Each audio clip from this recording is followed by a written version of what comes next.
Hello అండి, welcome back. ఇక సంక్రాంతికి ఊరు వెళ్ళినప్పుడు అక్కడ విలేజ్ కదండి, అక్కడ బైక్లో వెళ్తూ తీశానండి ఈ వీడియో. మన ఛానల్లో ఇది యాడ్ చేయలేదు, అన్నీ ఒకసారి డిలీట్ చేస్తుంటే కనిపించింది. సరే ఒకసారి గ్రీనరీ అంతా చూస్తారనేసి ఈ వీడియో తీస్తున్నాను. చాలా బాగా అనిపించిందండి ఈవినింగ్ టైంలో ఇలా వెళ్ళడము, ప్లస్ ఆ క్లైమేట్ చాలా బాగుంది. మనం ఇక్కడ సిటీస్లో ఇవంతా కూడా మనకు ఉండవు కదా, రేర్ కదా. చెట్లు చూడండి, టెంకాయ చెట్లు, చాలా బాగుంది అక్కడ. ఇక కట్ చేస్తే ఈరోజు అవకాడో టోస్ట్ చేస్తున్నానండి. దానికోసం అవకాడోను ఇలా పీల్ ఆఫ్ చేస్తున్నాను. దీన్ని జస్ట్ అలా పైన ఒక్కసారి కట్ చేస్తే చాలండి, ఈజీగా తోలైతే వచ్చేస్తుంది. కాకపోతే అవకాడో బాగా మాగిండాలి. కలర్ చూస్తేనే అర్థమైపోతుందిలేండి రెగ్యులర్గా యూస్ చేసే వాళ్ళకి. దీనికి ఇలా లోపల పెద్ద సీడ్ ఉంటుంది కదండి, ఈజీగా రిమూవ్ చేసేయచ్చు. దీన్ని బటర్ ఫ్రూట్ అని కూడా అంటారు కదండి, సేమ్ బటర్ లాగే ఉందండి. ఇక బ్రౌన్ బ్రెడ్ తీసుకున్నాను నేను. దాన్ని 2 సైడ్స్ టోస్ట్ చేస్తున్నానండి. గీ యూస్ చేస్తున్నాను. చిన్నపిల్లలు తింటారు కదా, గీ యూస్ చేస్తే వాళ్ళకి హెల్త్కి కూడా మంచిదనేసి. దీనికోసము బ్రెడ్ టోస్టర్ ఉందండి, కానీ అది వాడట్లేదు ఇప్పుడు. కొంచెం ఎందుకు దానికి మళ్ళీ టైం తీసి వాష్ చేసి అన్నీ ఉంటాయి, కానీ మనం సమయానికి వాడం కదా.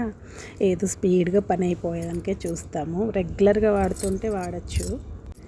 ఇక ఆనియన్స్, టొమాటోస్ ఇలా చాపర్లో వేసి దాన్ని చిన్న పీసెస్గా చేస్తున్నానండి. కొంచెం మిర్చి, పిల్లలు తింటారు కాబట్టి ఎక్కువ కారం వేయకుండా కొద్దిగా మిర్చి యాడ్ చేస్తున్నాను. దీంట్లోనే మీరు చాట్ మసాలా కూడా వేసుకోవచ్చు ఉంటే. నా దగ్గర అయితే ప్రస్తుతానికి చాట్ మసాలా అవైలబుల్లో లేదు. కొద్దిగా ధనియాల పొడి కొంచెం వేసాను, కొంచెం జీరా పొడి, అంతే అండి. ఇక ఇప్పుడు మిక్సింగ్ బౌల్ తీసుకొని అందులో అవకాడో పీసెస్ వేస్తున్నానండి. దాన్ని స్మాష్ చేయలేదు, నేను పీసెస్గా కట్ చేశాను. ఆటోమేటిక్గా కలిపేటప్పటికి స్మాష్ అయిపోతుంది. అవకాడో పీసెస్ వేసిన తర్వాత మనం ఏదైతే వెజిటబుల్స్ మిక్చర్ రెడీ చేసుకున్నామో దాన్ని యాడ్ చేస్తున్నాను. ఇంకా దానికి తగినంత సాల్ట్ యాడ్ చేసుకోవాలండి. సాల్ట్ మరి ఎక్కువ హెవీగా ఏం అవసరం లేదు. కొద్దిగా ధనియాల పొడి వేసాను, ఒక 1/2 టీ స్పూన్ కన్నా తక్కువే వేసానండి. జస్ట్ కొంచెం జీలకర్ర పొడి ఒక 1/2 టీ స్పూన్ వేసాను,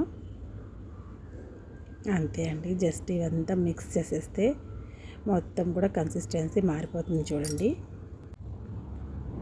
ఆ స్పూన్తోనే మొత్తం మిక్స్ చేసేసాను చూడండి. ఓవరాల్గా ఇలాగా సాఫ్ట్గా తయారవుతుంది మిక్చరు. ఇక ప్లేట్ తీసుకొని అందులో మనం టోస్ట్ చేసిన బ్రెడ్ పీస్ పెట్టుకొని దానిపైన మన ఈ వెజ్ మిక్చర్ పెట్టుకోవాలండి. దీన్ని కొంచెం బాగా స్ప్రెడ్ చేసేసి దీనిపైన ఇంకొక బ్రెడ్ పెట్టి క్లోజ్ చేసేసేయాలి ఇలాగా. ఇంకా పిజ్జా కట్టర్ ఉంటే యూస్ చేసేసి దాన్ని మధ్యలో డైమండ్ షేప్లో కట్ చేసుకుంటే అవకాడో టోస్ట్ రెడీ అండి. చాలా సింపుల్గా ఈజీగా అయిపోతుందండి, వితౌట్ ఆయిల్. చూడండి, స్టఫ్డ్ వెజిటబుల్స్ ఇంకా మీరు ఎక్కువ కావాలంటే కూడా పెట్టుకోవచ్చు. మా పిల్లలన్నీ లైక్ చేయరు కాబట్టి నేను తక్కువే పెట్టాను. ఇక బై నేను రెడీమేడ్ సాంబార్ చేస్తున్నానండి, సాంబార్ పొడి. దీనికోసం నేను 2 కప్స్ కందిపప్పు తీసుకున్నాను. దాన్ని ఇలా ఐరన్ మూకుడులో ఫ్రై చేస్తున్నాను. అలా అయితే గింజ లోపల నుంచి వేగుతుందండి. ఫస్ట్ మీడియం పెట్టి తర్వాత సిమ్లో పెట్టేయాలి ఫ్లేము, లేదంటే మాడిపోతుంది. తర్వాత 1 కప్పు పచ్చిశనగపప్పు తీసుకున్నాను, 1 కప్పు ఉద్దిపప్పు తీసుకున్నాను, అంటే కందిపప్పులో సగము. ఈ క్వాంటిటీస్ నోట్ చేసుకోండి, ఎగ్జాక్ట్గా ఇలా చేస్తే సాంబార్ చాలా బాగుంటుంది. ఇవి మాత్రం 2 కలిపి వేయిస్తున్నాను. ఇక కందిపప్పు సపరేట్ గిన్నెలో తీసుకున్నాను అండి, దాని మీదనే ఇది కూడా తీసుకున్నాను. ఇవి 2 బాగా ఫ్రై అయిన తర్వాత పెసరపప్పు కూడా 1 కప్పు తీసుకోవాలండి. పెసరపప్పుని అయితే ఆల్రెడీ ఫ్రై చేసి పెట్టాను, అందుకనేసి అలాగే జస్ట్ యాడ్ చేసి 1 మినిట్ ఫ్రై చేశానండి. నెక్స్ట్ ఇవన్నీ ఒక ప్లేట్లోకి తీసేసుకోవాలి. ఇప్పుడైతే ఒక 1/2 కప్పు బియ్యం తీసుకున్నానండి. మనం రెగ్యులర్గా అన్నానికి వాడే రైసే. ఇది బియ్యం వేయడం వల్ల సాంబార్ గట్టి పడుతుందండి, చిక్కగా వస్తుంది.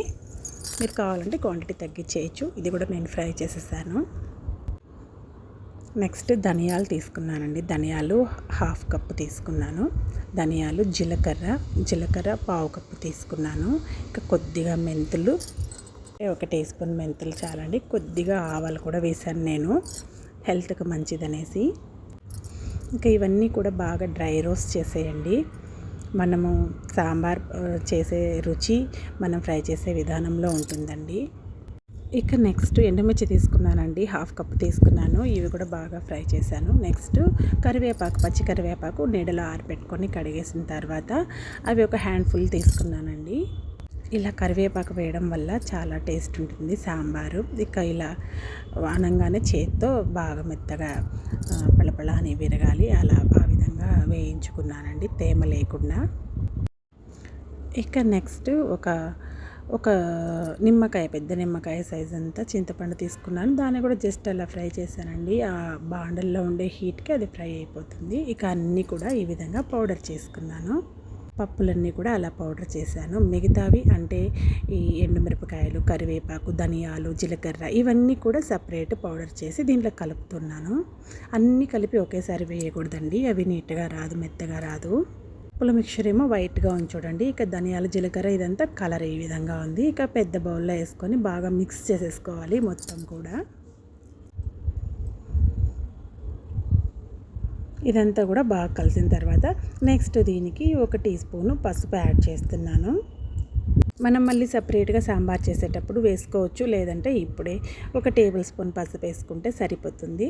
నెక్స్ట్ దీనికి సరిపడా అంటే ఇది నిలువ ఉండాలి కదా, అందుకే ప్రిజర్వేటివ్ లాగా సాల్ట్ యాడ్ చేస్తున్నాను. నెక్స్ట్ ఇంగువ యాడ్ చేస్తున్నానండి. ఇలా వేసుకుంటే మనం సాంబార్లో వేయడం మర్చిపోయినా కూడా సాంబార్ బాగుంటుందండి ముందే. ఇక కొద్దిగా చక్కెర, అంటే 1 టీ స్పూన్ చక్కెర యాడ్ చేస్తున్నాను. మళ్ళీ మనం మర్చిపోతాం కదా, చక్కెర ఏంటంటే ఈ అన్నిటి టేస్ట్లు కూడా బ్యాలెన్స్ చేస్తుంది. ఇక ఈ పొడిని ఈ విధంగా గ్లాస్ జార్లో స్టోర్ చేసుకున్నానండి. అంతే ఫ్రెండ్స్, నెక్స్ట్ వీడియోలో సాంబార్ ఎలా రెడీ చేయాలో చూపిస్తాను. Thank you for watching.